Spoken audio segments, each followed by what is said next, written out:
6 weeks after New Yorkers voted in primaries and initial results just came out for New York's 12th congressional race. We were so ill-equipped to handle the massive influx of these and how thousands of people never got their ballots. Suraj Patel is trailing incumbent Congresswoman Carolyn Maloney by a few thousand votes. Maloney declined our interview request, but she sent a statement thanking her supporters. Patel is suing to reinstate ballots that he says were unfairly rejected. About 20% of mail-in ballots were deemed invalid. In most U.S. elections, invalid ballots are only thought to be about 1.5%. 12,500 people out of 105,000 are never going to have their voices heard.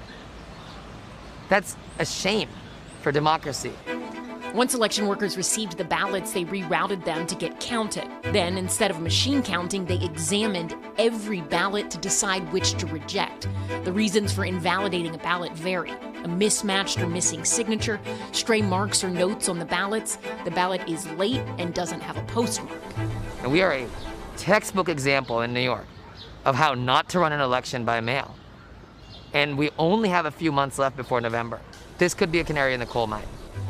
Mail-in votes are expected to play a significant role in the 2020 election because of the coronavirus pandemic.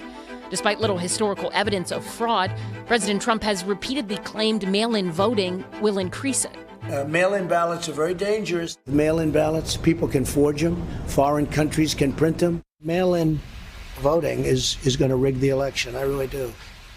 Are you suggesting that you might not accept the results of the election? I have to see it. And he's using the situation in New York to bolster his claim, incorrectly tweeting that state ballots are missing. This year, many congressional and down-ballot seats are up for grabs, and swing states like Wisconsin have also rejected a large number of mail-in ballots in primaries. Matt Sanderson is an attorney specializing in elections and campaign finance. It absolutely has to be the case that election officials draw some lessons both in New York and across the country. The long lines during primaries across the country, combined with trouble in New York's 12th congressional district, has some like Sanderson wondering if 2020 could be an extended repeat of 2000 and turn Election Day into an election month or more. So what you could see is type of very contentious post-election day period play out not only with the presidency, but also other down-ballot races that are, at the end of the day, just as important as the presidency. Ellison joins us now live. Ellison, voting by mail is actually the rule, not the exception, in a handful of states. How well has it worked there? Yeah, so 5 states actually vote entirely by mail: Utah, Washington, Colorado, Hawaii, and Oregon. If you're a registered voter in one of those 5 states, you automatically get a mail-in ballot sent to you in the mail. I mean, what happened here in New York's 12th district is complicated, and our team, especially my producer Andrew Basson, did an amazing job tracking all of the little details. But to just reiterate, the allegation here is not fraud. Election officials, election experts we have spoken to, they say, yes, mistakes were made here, but they're mistakes that can be fixed or avoided entirely. Oregon has been doing this for over 20 years, and they've been doing it very successfully.